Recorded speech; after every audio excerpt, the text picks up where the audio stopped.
చెప్పండి. ఈరోజు ఏదైతే పరకామణి వ్యవహారంలో చూసుకుంటే, జగన్మోహన్ రెడ్డి గారి వ్యవహార శైలి గాని, ఆయన మాట్లాడిన విధానం గాని, గతంలో ఏదైతే వ్యవస్థల మీద దాడి చేశాడో, అదే విధంగా దాడి చేసినట్టు ఉందా? లేకపోతే ఏమన్నా డిఫరెంట్‌గా మనకి కనిపించిందంటారా? గతంలో ఏ విధంగా దాడులు వ్యవస్థల మీద దాడి చేసి వ్యవస్థలను నాశనం చేశాడో ఈ రోజున కూడా అదే జరుగుతుందండి. పరకామణి విషయంలో ఒక సిఐ గారు సాక్ష్యం చెప్పడానికి వస్తే అతను ఎలా మరణించాడో కూడా తెలియదు.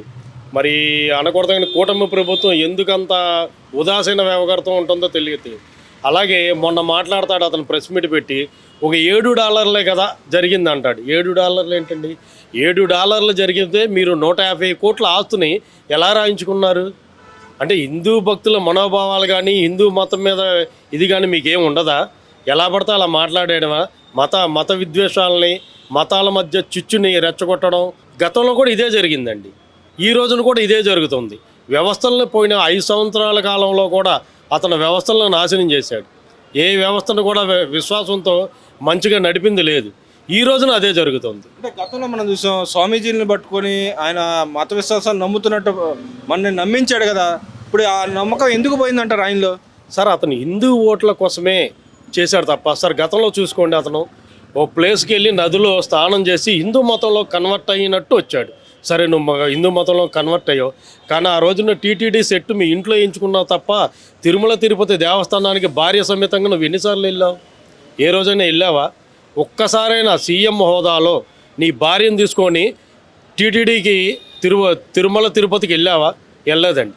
అతను ఏంటంటే హిందూ ఓట్లను కొల్లగొట్టడానికి ఇటువంటివి చేస్తాడు. కొంతమంది స్వామీజీల దగ్గరికి వెళ్తాడు, వాళ్ళ దగ్గర కూర్చుంటాడు, వాళ్ళ ఆశీస్సులు తీసుకున్నట్టు నటిస్తాడండి, అంతే. అంటే ఇక్కడ మన విజయవాడలో చూసుకుందాం. విజయవాడలో అయితే గుళ్ళు కొన్ని రోడ్డు కట్ట వస్తుంది, వైండింగ్లో పక్క జరిపిన దానికే చాలా మంది గగ్గోలు పెట్టిన ఈ స్వామీజీలు అందరూ ఇప్పుడు ఏమైపోయారంటారు? అసలు ఎందుకు ఒక పక్కన కొమ్ము కాస్తున్న చంద్రబాబు నాయుడు అంటే వ్యతిరేకంగా ఎందుకు మాట్లాడుతున్నారు?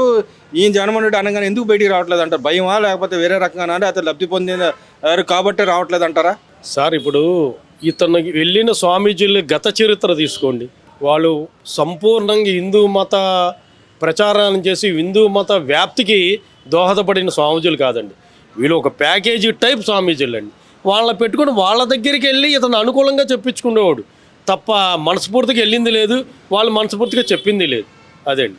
ఇప్పుడు దేవుడు అంటే సొమ్ము అంటే అది జనాలకు సంబంధించిన సొమ్ము, అది అందరు భక్తులు విశ్వాసానికి సంబంధించిన సొమ్ము, ప్లస్ దాన ధర్మాలు చేసిన సొమ్ముని ప్రజలకు మళ్ళీ ఎలాగ అభివృద్ధి చేయాలా, గుడితో పాటు ప్రజలకు ఏం అందియాలని చూసే దాన్ని కూడా ఆ కంచంలో పెట్టే తిండిని కూడా లాక్కోవటాన్ని ఎలా చూస్తారు? అటు పేద ప్రజలకు ఇచ్చేవాళ్ళు, ఇటు ఉన్నవాళ్ళకి అందరూ తినేవాళ్ళు, అదే దానికి సంబంధించిన ఏదైనా కానీ. అలాంటి దాన్ని తీసుకున్న వాడిని ఏమనాలంటారు? గతంలో కూడా ఇతను హిందూ ట్రస్టుల నుంచి హిందూ మూలధన వీటిల నుంచి కొన్నిటికి మళ్ళీ ఇచ్చారు సార్.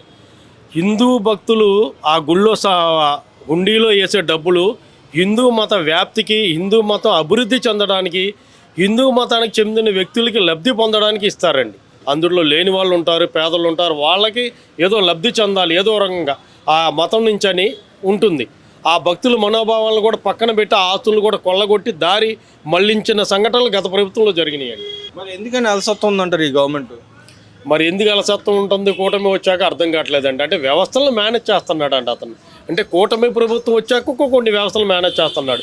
దానికి ఉదాహరణ మన సిఐ గారు పరకామణి కేసులో సాక్ష్యం చెప్పడానికి నైట్ బయలుదేరిన సిఐ ఉదయం రైల్వే ట్రాక్ పక్కన చనిపోయి ఉన్నాడు. అది ఒకటే ఉదాహరణ అండి. అదేవిధంగా చూస్తుంటే గతంలో ఏదైతే పరిపాలన మంచిగా జరిగింది, ఈ గవర్నమెంట్ వచ్చిన తర్వాత సేవ్ ఆంధ్రప్రదేశ్ అనే పరిస్థితికి వచ్చింది, ఎవరిని పట్టించుకోవట్లేదని చెప్పి అంటున్నాడు. నిజంగానే ఆయన టైంలో బాగుంది, ఈ గవర్నమెంట్ రాగానే సేవ్ ఆంధ్రప్రదేశ్ అనే స్థాయికి దిగిపోయిందంటారా? సేవ్ ఆంధ్ర అనే పదం నీ హయాంలో చెప్పారండి. గత గవర్నమెంట్లో సేవ్ ఆంధ్ర పదం చెప్పారు. కాకపోతే ఎవరిని నువ్వు బయటికి తిరగనవలా. ఏ ప్రతిపక్షాన్ని వచ్చినా గొంతు నొక్కేసోడి పోలీస్ వ్యవస్థను అడ్డు పెట్టుకోండి. ఈ రోజున స్వేచ్ఛ ఉందండి. దేనికి సేవ్ ఆంధ్ర అని మీరు వాడుతున్నారండి? ఇప్పుడు ఈ గవర్నమెంట్ ప్రజలను స్వేచ్ఛగా తిరగనిస్తుందని సేవ్ ఆంధ్ర వాడతారా? పత్రికల వాళ్ళని, ప్రెస్ వాళ్ళని కూడా స్వేచ్ఛగా మాట్లాడి ప్రెస్ మీట్లు కూడా తీసుకుంటుంది. ప్రజలు కూడా అలా మాట్లాడుతున్నారండి. ఇప్పుడు కాదండి సేవ్ ఆంధ్ర. అప్పుడు నువ్వు నీ గవర్నమెంట్ పరిపాలన సేవ్ ఆంధ్ర అనే పదం బాగా బలంగా వినబడింది కాబట్టి 150 సీట్లు ఉన్న నువ్వు 11 సీట్లకి కనీసం ప్రతిపక్ష హోదా దక్కకుండా పోయావు. అదేవిధంగా లక్ష్మీభారతి గారు మాట్లాడుతూ ఉన్నారు, విద్యావ్యవస్థని లోకేష్ భ్రష్టు పట్టిస్తున్నాడు, డెవలప్మెంట్ చేయబోగా పిల్లలను కూడా చెడగొడుతున్నాడు, అక్కడ యాక్షన్ కట్టే తప్పితే ఏమీ లేదు, వీళ్ళు ప్రచారం కోసం తిరుగుతూ ఉన్నారని చెప్పి మాట్లాడుతున్నారు కదా. వెళ్ళమనండి. లక్ష్మీ పార్వతిని, జగన్మోహన్ రెడ్డి గారిని కొన్ని స్కూల్కి వెళ్ళమండి. ఆ రోజు స్కూల్ పిల్లలకి ఇచ్చిన డ్రెస్ ఏంటి, ఈ రోజు ఇచ్చిన డ్రెస్ ఏంటి, ఆ రోజు స్కూల్ పిల్లలకి పెడుతున్న ఫుడ్ ఏంటి, ఈ రోజు పెడుతున్న ఫుడ్ ఏంటి. ఏమంటే గుడ్డి మీద కూడా అతను బొమ్మ వేసుకున్నాడు సార్. ఈ రోజు వెళ్ళి చూడండి మీరు, గుడ్డి మీద ఎక్కడ బొమ్మ ఉండదండి. స్కూల్ డ్రెస్సుల మీద లేవండి, స్కూల్ బ్యాగుల మీద లేవండి. వ్యవస్థని భ్రష్టు పట్టించి స్కూల్ని నాడు నేడని చెప్పి కొన్ని డబ్బులు కొల్లగొట్టడానికి, టెండర్లు వేసి కొల్లగొట్టడానికి గత ప్రభుత్వం ప్రయత్నించిందండి. ఈ రోజు కాదండి. ఈరోజు అంతా జెన్యున్గా మౌఖికంగా పారదర్శకంగా జరుగుతుందండి. అదేవిధంగా పరకామణి కేసులో ఎవరైతే పాల్పడ్డాడో ఆయన వచ్చి నా డబ్బులు వెనక్కి ఇచ్చేసాను, నన్ను ఇంకా భయపెడుతున్నారు, చంపడానికి ప్రయత్నం చేసే విధంగా భయపెడతా ఉన్నారు అన్నట్టు మాట్లాడుతాను. దాన్ని ఎలా చూస్తారు మీరు? అతను నన్ను ప్రెస్ మీట్ పెట్టి చెప్పాడు కదా సార్, నేను చేసింది చాలా తప్పు, దేవుడి డబ్బుని అలా దొంగిలించడం నేను చేసిన తప్పు కాబట్టి నాకు ప్రాయశ్చిత్తం అయింది కాబట్టి ఆ డబ్బుని, నా ఆస్తిని టీటీడీకి రాసి ఇచ్చేస్తున్నానని ప్రకటించాడండి. అతనే స్వయంగా వచ్చి చెప్పి ప్రాయశ్చిత్తం అయిందంటే, నువ్వేమో $7 జరిగింది, ఇది చాలా చిన్న తప్పు, చాలా చిన్న చోరీ, దీన్ని రాదంతం చేస్తున్నారంట. $7 చోరీ జరిగితే దగ్గర కోట్ల ఆస్తిని మీరెందుకు రాయించుకున్నారండి? అసలు దేవుడు డబ్బులు చోరీ జరిగిన దాన్ని కూడా ఎంకరేజ్ చేయడం అంటే ఇది హిందువులు ఏ విధంగా పరిగణించబడుతుంది నాకు అర్థం కావట్లేదు. ఎందుకు రియాక్ట్ అవ్వట్లేదు అంటారు సార్? రియాక్ట్ అవ్వట్లేదంటే ఇది మత విశ్వాసాలకు సంబంధించింది. ఆయన ఏం మాట్లాడతాడో ఆయనకే తెలియదు. కాకపోతే ఏంటంటే కులాల మధ్యన, మతాల మధ్యన, అన్నిటి మధ్యన కూడా విద్వేషం ఏదో రంగా రెచ్చగొట్టి తన పబ్బం మళ్ళీ గడుపుకోవాలని చూస్తున్నాడు. కానీ ప్రజలు ఎక్కడ అధికార దాహం కోసం ప్రయత్నం చేస్తున్నారు. అంతేనండి. ఆయనకు కావాల్సింది అదే కదా సార్.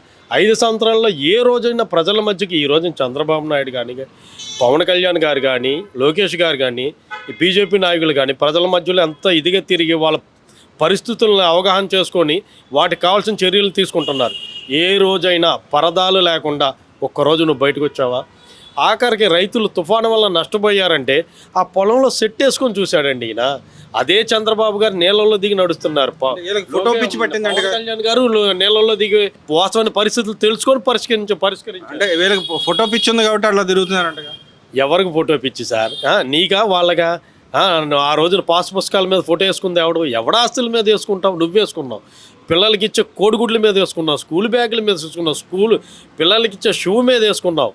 దేని మీద ఫోటో లేదు నీ చెప్పు? ఈ రోజున అటువంటి పరిస్థితి ఒక్క దాని మీద ఫోటో ఉందని చూపించు. ఫోటో పిచ్చిగాడివి నువ్వు, పబ్లిసిటీ పిచ్చిగాడివి నువ్వు, 1000 కోట్లు తగలబెట్టావు ప్రజాధనాన్ని. అదేవిధంగా వీళ్ళ మీద 420 కేసులు పెట్టాలా? ప్రజలు మోసం చేసి అధికారంలోకి వచ్చారు కాబట్టి 420 కేసులు పెట్టాలని అడుగుతున్నాడు. 420 కేసులు అసలు నీ మీద పెట్టాలి సార్. 11 ఈడీ కేసులు ఉన్నాయి.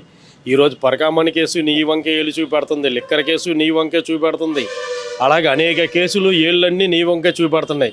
కాకపోతే ఆ సాక్షులందరికీ ఈ కూటమి ప్రభుత్వం గట్టిగా భద్రత కల్పించాలి. మెయిన్ ఉదాసీనంగా ఉండకూడదండి, భద్రత కల్పించాలి. కల్పిస్తే నీ మీద 420 కాదు, అసలు ప్రపంచంలోనే ఎవరి మీద ఒక రాజకీయ నాయకుడి మీద లేనన్ని కేసులు నీ మీద ఉన్నాయి. అదేవిధంగా చూస్తుంటే ఈ గవర్నమెంట్ వచ్చిన తర్వాత పరిపాలన గాలి కొదేసి గాలిలో తిరుగుతూ ఉన్నారని ఒక పక్కన చెబుతాను, ఇంకో పక్కన నేను చేసేది అభివృద్ధి 2029 నేనే వస్తానని చెప్పే విధంగా ప్రయత్నం చేయటాన్ని ఎలా చూస్తారు? అవునండి. ఆ రోజున పరిపాలన గాలి కొదిలేసి తాడేపల్లి కోటలో కూర్చుందో నువ్వు. ఈ రోజున వాళ్ళు ప్రజల సమస్యలు పట్టించుకుంటానికి స్వయంగా వాళ్ళ ఇళ్ళకెళ్ళి వాళ్ళు ఉండే పరిస్థితులన్నీ అవగాహన చేసుకుని వాళ్ళకి ఏం కావాలో అవి కల్పించి చేస్తుంది కూటమి ప్రభుత్వం. గాలి కొదిలి ప్యాలెస్లో కూర్చొని హెలికాప్టర్లో తిరిగే ప్రజల సొమ్ముతో గాలి కొదిలేసినోడివి నువ్వు. అదేవిధంగా ఈ గవర్నమెంట్ వచ్చిన తర్వాత ఏదైతే మెడికల్ కాలేజ్ ప్రైవేట్ పరం చేస్తున్నారు, నేను ఉండగా ప్రైవేట్ పరం చేయలేదు, నేను కట్టానని చెప్పి అంటున్నాడు. ఇప్పుడు పీపీ విధానాన్ని కూడా ఆయన P4 విధానం తీసుకొచ్చి పీపీ విధానం ద్వారా కట్టబోతున్నారు. మేము కోటి సంతకాలు సేకరణ చేశాం కాబట్టి ఈ గవర్నమెంట్ బత్రాఫ్ చేయాలనే విధంగా గవర్నర్ని కలుస్తా అనే విధంగా మాట్లాడతాను, ప్లస్ కేసు పెడతా ఉంటున్నారు. దాన్ని ఎలా చూస్తారు సార్? ఆ రోజున సెంట్రల్ గవర్నమెంట్ మన రాష్ట్రానికి 12 ఎన్నో కొద్దిగా అటు ఇటుగా కొన్ని మెడికల్ కాలేజీలు కేటాయించిందండి. అలాగే కొంత ఫండ్ కూడా ఇచ్చింది సార్. దగ్గర 800 కోట్లు ఎంతో సుమారుగా, అంతగా తెలియదు, సుమారుగా ఆ 800 కోట్లను కూడా నువ్వు దారి మళ్లించావు. ఈ కేటాయించిన మెడికల్ కాలేజీలో ఒక్క దాన్ని కూడా అతను కట్టలేదు సార్. కనీసం మన పక్కన ఉన్న ఎయిమ్స్కి కృష్ణానది నుంచి వాటర్ ఇవ్వలేదు సార్. ఇతను కృష్ణానది నుంచి వాటర్ ఇవ్వలేదు, కృష్ణా నుంచి వాటర్ ఇవ్వలేదు సార్. అటువంటి దుర్మార్గం ప్రకటించినోడు. ఈ రోజున అవి పీపీపీ విధానంలో ఎందుకు తీసుకున్నారంటే ఆ నిధులను నువ్వు దారి మళ్ళీ ఇచ్చేసావు, వేరే ఇట్లకి వాడేసావు, దానికి లెక్కలేదు, ఏమీ లేదు. అందుకని మళ్ళీ ఆ మెడికల్ కాలేజీలు పూర్తి అవ్వాలంటే పీపీ విధానం తీసుకొని పేద ప్రజలకు మెరుగైన వైద్య సదుపాయం కల్పించాలనే ఉద్దేశంతోనే పీపీ విధానంలో వెళ్తుందండి కూటమి ప్రభుత్వం. అది మంచిదే ప్రజలకి. అంటే ఆరోగ్యశ్రీ కూడా బస్ట్ పట్టించని చెప్తున్నాడు. ఈరోజు ఇక్కడ ప్రోగ్రామ్కి మీరు వచ్చారు, సీఎం రిలీఫ్ ఫండ్ అనే చెక్కులు ఇచ్చాం. ఇతను ఉన్నంత కాలంలో ఏ రోజైనా సీఎం రిలీఫ్ ఫండ్ చెక్కులు ఇచ్చాడండి? 5 సంవత్సరాల కాలంలో ఒక్క చెక్ ఇచ్చాడేమో ఆంధ్ర మొత్తం మీద చూపించండి. ఈ రోజు వచ్చాక మా తూర్పు నియోజకవర్గంలోనే దగ్గర 3 నుంచి 4 వేల మందికి చెక్కులు ఇచ్చిన ఇది ఉంది. ఇతని కాలంలో ఎవ్వరికి ₹1 ఇవ్వాల. కనీసం హాస్పిటల్కి బిల్లులు ఇవ్వలేదు సార్. ఏ హాస్పిటల్కి వెళ్ళినా తెల్ల రేషన్ కార్డు పట్టుకొని మాకు బిల్లులు రాలేదు, మేము వైద్యం చేయలేమని చేతులు ఎత్తేసారు. అదేవిధంగా చెప్పండి, నేను వస్తే రప్ప చేస్తాను, నా మీద ఎవరైతే నెగిటివ్ మాట్లాడితే వాళ్ళందరినీ చంపేస్తాను బెదిరించే ధోరణిని ఎలా చూస్తారు? అలా చేసే అవకాశం ఎంత మాత్రం ఉందంటారు? సార్, అతను పులివెందుల మార్కు రాజకీయం నడుపుతాడు కాబట్టి, రఫ చేస్తాడు కాబట్టి, ఆ రోజున పరిటాల రవి హత్య కేసులో నిందితుల దగ్గర నుంచి తీసుకుంటే నిన్న కాక మొన్న జరిగిన వివేకానందరెడ్డి హత్య కేసులో సాక్షులు అందరూ ఏ రకంగా చనిపోయారనేది తెలుసు. కాకపోతే అదే పులివెందుల మార్కు రాజకీయం రాష్ట్రం మొత్తం చేయాలనుకుంటాడు. కానీ చంద్రబాబు నాయుడు దగ్గర ఇన్ని ఆటలు ఏం సాగవండి. లా అండ్ ఆర్డర్ విషయంలో చాలా కఠినంగా ఉంటాడు ఆయన. అందుకని మీ ఆటలు ఏం సాగో, రఫ ఇక్కడ ఏం జరగదు. నువ్వు రఫ చేస్తే తెలుగుదేశం కార్యకర్తలు ఏం కూర్చోలే. కాకపోతే వీళ్ళు ఏంటంటే పద్ధతి కాదు, మన ఆ దిశలో వెళ్ళకూడదు, మంచితనంగా వెళ్ళాలని చెబుతున్నారు కాబట్టి ఆగుతున్నారండి. ఏం చేయలేరు అంటున్నారు. ఎందుకు చేయలేరు సార్? కానీ శాంతి భద్రతలు ల్యాండ్ ఆర్డర్ని కంట్రోల్లో ఉంచాలి కాబట్టి చూస్తున్నారండి. అది